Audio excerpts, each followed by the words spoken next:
What's up, everyone? Aaron Nagler here with Cheesehead TV, live for your Packers Daily Chat. Whole lot to get to today. Thanks to everyone who's already jumped on the live chat, submitted Twitter questions. Always good to see everyone. The Packers back on the practice field this afternoon. Aaron Rodgers, a full participant. Obviously the most important thing. The biggest development probably of the day, injury report-wise, is Rob Gronkowski being listed as a non-participant for New England. Gronk is dealing with both ankle and back injuries. The back kept him out of the Bears game a couple weeks ago. That would be a monster development, obviously. Gronkowski is a force to be reckoned with and changes everything they do on offense. Not saying that the Patriots still won't be a formidable foe if he is unable to go, but that is a potentially huge break for the Packers. Obviously, the other bit of news coming out this afternoon, Tremont Williams speaking with reporters in the locker room, saying that he is indeed going to be first up when it comes to replacing HaHa Clinton-Dix at free safety. That move will be made at the behest of Mike Pettine. Clearly, Tremont played for Mike back in Cleveland, started a couple games at safety in that tenure, so it's not exactly foreign to him. I am very interested to see how that plays out, especially against a high-octane quarterback like Tom Brady. Cool jacket, thank you very much. You know, sometimes, every once in a while, you gotta dress up a little bit. Hello from Tokyo. What's up, Steve? Finally, Tremont to safety. Excellent news. Do you think the success of MVS and EQ is a product of wide receiver coach David Rhea? Well, not necessarily. I think they found some really talented guys, although you have to give him props for having his guys ready to step in when injuries struck. It's not like the offense took a major step back or that they had to pare things down at the line of scrimmage for Rodgers and company. So that is a testament to the coaching. There's no doubt about that. Tremont playing safety isn't so madnish after all, is it, Nagler? Well, I mean, after many, many weeks and a bye week to get him ready, and they threw him a little bit into safety there last week, it's a gradual development, which was the whole point.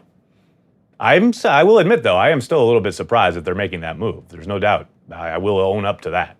But this idea of they were just going to automatically switch was always the thing I was pushing back against. Score prediction for Packers versus Patriots. Packers 27, Patriots 25. Packers win the game. Do you think there will be any surprising players that get released like James Harrison? Nothing jumps to mind, Spicy, but I'll let you know. Why didn't they include HaHa Clinton-Dix in the Mac trade if they knew they weren't going to pay him? Why would the Raiders want HaHa Clinton-Dix for a lame duck season? What possible enticement is that? I don't see that as being upping the ante at all.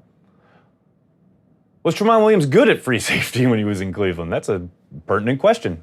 He was serviceable. I think he played okay.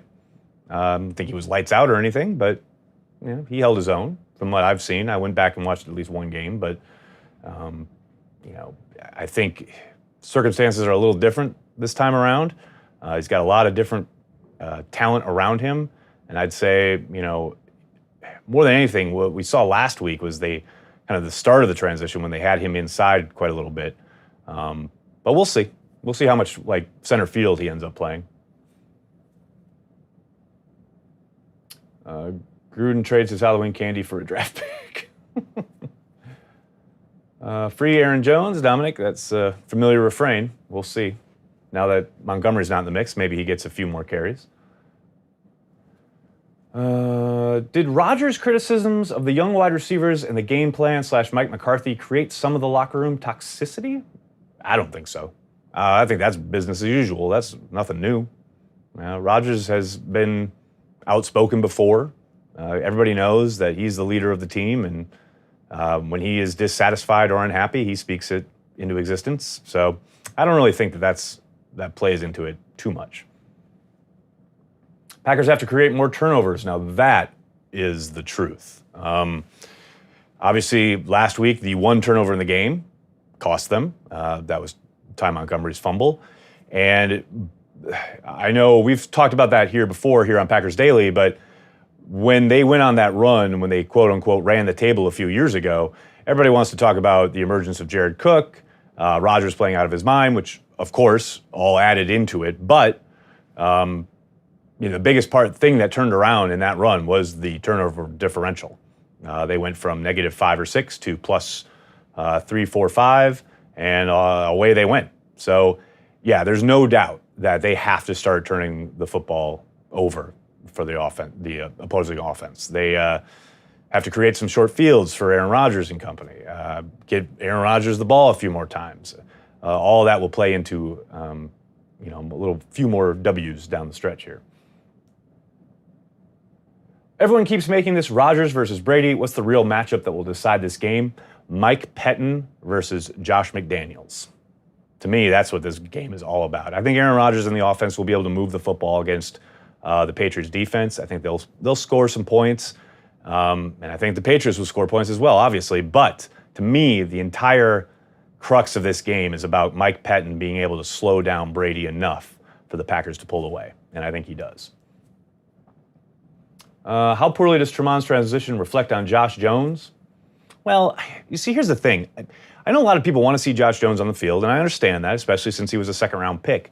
But he was never suited to be a free safety type. He's not a roaming center fielder. He's a guy who excels down in the box and, as a physical part of either getting after the quarterback or coming up and, helping the run game, etc.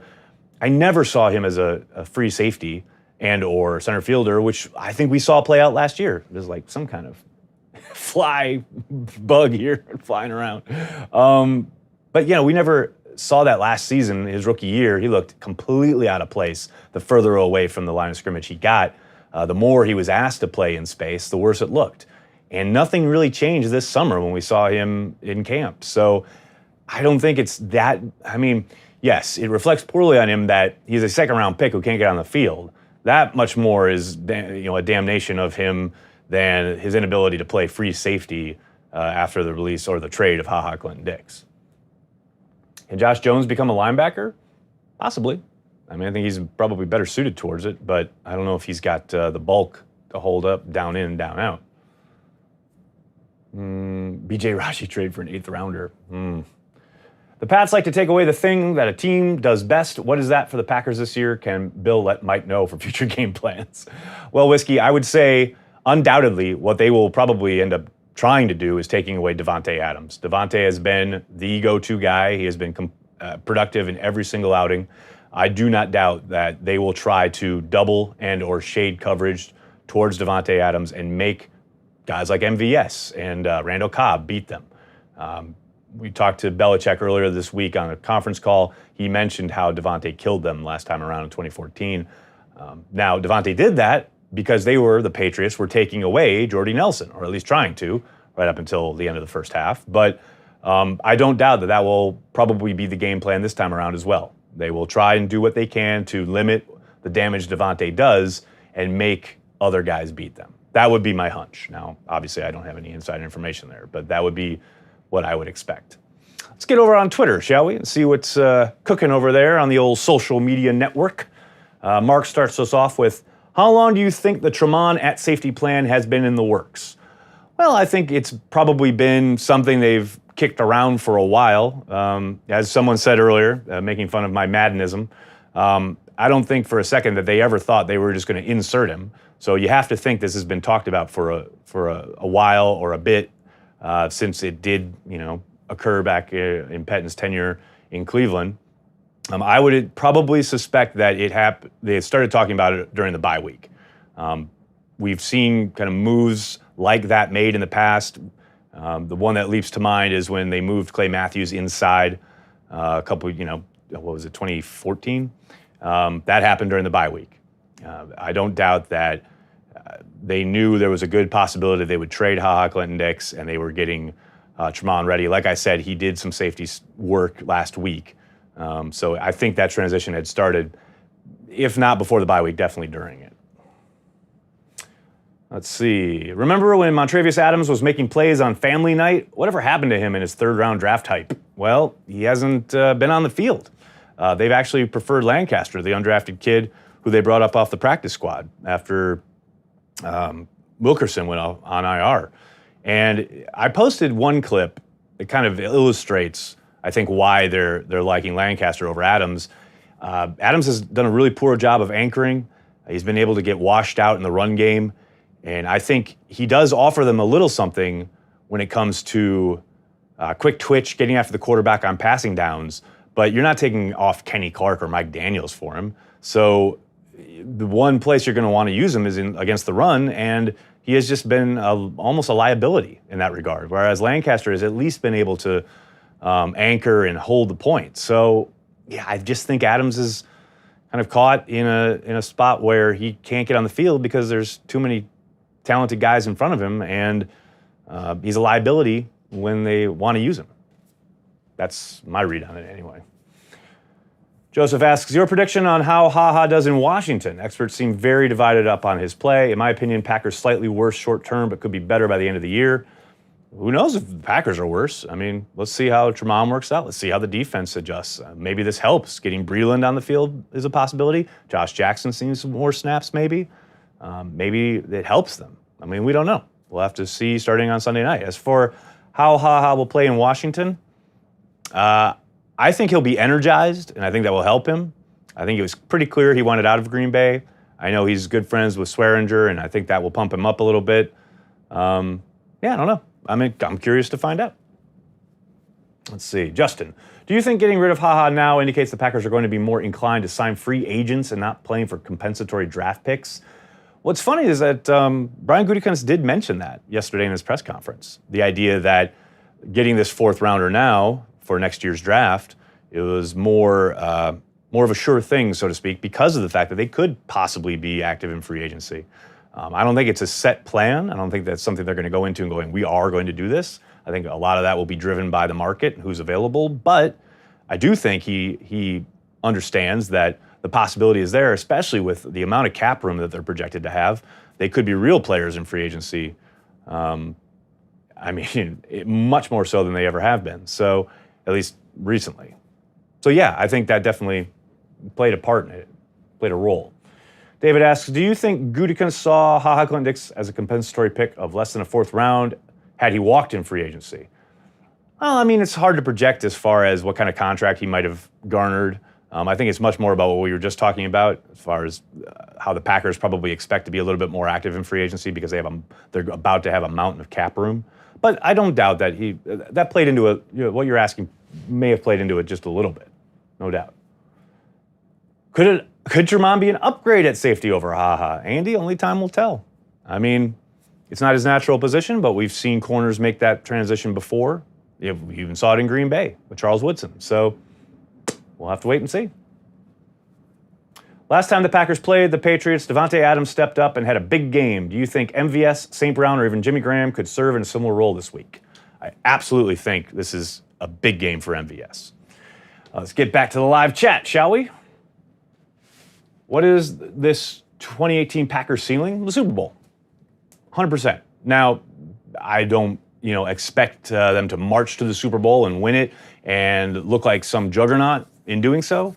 If they do it, I think it would probably be much like in 2010 when they snuck in at the end there and it got hot at the right time. I don't know if that's going to happen, but that is probably the ceiling for this team. They have Aaron Rodgers at quarterback. He's getting healthier every week, developing weapons on offense. You got a defense that's starting to gel and playing pretty well together as of last week. So I think the sky's the limit. And again, it's not a prediction, but that's, I think, the ceiling. Was Ty lying about his statement? He seemed not to be on the goal line. Riley, I don't know if he's lying, but I'm with you. I saw him well inside the end zone, and I know he had to take a few steps back to field the ball, which should have told him to be putting his knee on the ground. Yeah, I talked about that pretty extensively on Transplants yesterday. Make sure you go and watch that on our YouTube channel. But should I get MVS in fantasy? Yes, you should. With Aaron Jones getting more carries, how will they overcome protection challenges? It'll be interesting to see how much they kind of rotate those two backs now. There's no doubt that Jamal Williams is the workhorse when it comes to protecting Aaron Rodgers. What I'm very curious to find out is who they're going to put in there during the 2-minute kind of hurry-up stuff that they use Ty Montgomery for. My hunch is they'll use Jamal Williams in those situations, which will cause Twitter to howl. But I think because of what you're talking about, you got to protect the franchise. And Jamal Williams, He's a bouncer back there throwing people out the club. Super Bowl would be a sure thing if we bring in Matt Flynn for this upcoming game. I see the Packers finishing 10-5-1. What say you? Absolutely possible. What record would Green Bay have to for McCarthy to be sent packing? People are so quick to want to fire McCarthy. I think they'd have to miss the playoffs. If they miss the playoffs, Mike's as good as gone. That's pretty clear. Do you think they will go Breeland and Williams at safety? Well, we know Williams is going to be at safety, but as far as Breeland goes, I think it's interesting that he hasn't been able to get on the field even though he's healthy. But one would suspect that this would be the week, right? We'll have to see. I mean, Josh Jackson didn't play from scrimmage last week. He got some much-needed reps earlier in the year, but all of a sudden he doesn't play. I'm interested to see which of those two guys step up, because you got to think one of them is going to be featured at least in the dime. Would I like Jim Caldwell as Packers coach? No. Do you think the Packers should target an all-around running back in next year's draft instead of using a running back by committee? I think it's hard for either running back to get into a rotation. Ernesto, it's just not how they view the running back spot. They never have. They had in under Thompson. Sure doesn't look like they're going to under Gutekunst, although who knows? If someone falls to them. When they took Eddie Lacy in the second round, they did it because it was a value pick in their eyes, and they hadn't expected him to be there, and he became their bell cow for a little bit. So if there's a value there in their eyes, maybe they go that route. But this is a franchise that has pretty consistently for the last X number of years not valued the position highly. And I think they like having their kind of toolbox, so to speak, of running backs that they can use in various situations. Again, maybe something of value falls to them in the draft, but other than that, I would doubt it. Would you keep Pettine if Mike is gone? John, let's watch them play the Patriots first, shall we? If McCarthy is fired. Look at all these McCarthy being fired questions. Can Mike Pettine confuse Tom Brady? Yes. He's done it before. He can do it again. If you go back and you watch the games that Mike was the defensive coordinator for here in New York with the Jets, he had some good days and he had some bad days, but he had a pretty decent track record against Tom Brady. There was one game in particular was a night game. It was cold. I can't remember exactly what year it was, but he did an excellent job of what I call a dial-a coverage, basically, where you're using different coverages pretty much each and every snap to get Tom Brady guessing. Just a hair split second of doubt in his mind about what he's looking at, what he's seeing. Pettine did that better than anybody. That was when he was defensive coordinator with Rex Ryan. So that was Rex's plan, but Pettine's got a pretty decent track record there. And I think if he can just slow down Tom just enough, just to cause a little bit of doubt, they should be able to get to him like we saw them get to Goff 5 times last week. Is Clay getting re-signed or is the writing on the wall? Theo, I would be absolutely, I won't say shocked, but I would be very surprised if Clay is back next year. It's Thursday. Can we still get Trevor Davis on the roster and ready to play on Sunday? No, they would have, well, technically yes, but if they were going to, they would have done it for Wednesday's practice. The fact that he has not been brought off IR means that he can't practice, so he's been sitting around in street clothes. People interested in Pettine's approach must read Collision Low Crossers. Nick, absolutely. Said that the night he was hired.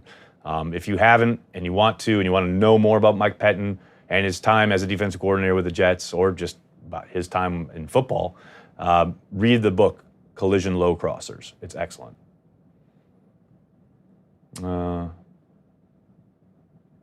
Let's see. Cobb returning punts. Dominic, we'll see. I still want Jair back there, but we'll have to wait and see. Starting to get really tired of all the negativity towards the team and McCarthy. People just need to enjoy the ride. People can be fans however they want to be fans. I mean, some people just want to sit back and talk junk and talk about McCarthy being fired. That's how they want to consume the content of football. Then, yeah, that's what they do. Why do you think Clay isn't coming back? He's been disruptive this year, and I can see him taking a hometown discount. Well, they haven't talked to him about it, and he said as much. And they've been very reticent about handing out third contracts to aging players. So, yes, I agree with everything you just said, but that's their track record has been to let those guys walk. You don't have to look any further than Morgan Burnett this past year. Not saying it can't happen, not saying it's impossible, but I'd be surprised. Tremont used to be a ball hawk for us, an 8-interception season in our Super Bowl run. Do you think those skills will start to show a bit more with him playing over the top, Nagler? Brandon, I tell you what, I'm very interested to find that out as far as having his eyes on the quarterback and being able to read pattern, developments. I don't know. I'm 50-50 on that. I do, yes, you're absolutely right. He's got great ball skills, and he has been a ball hawk in the past.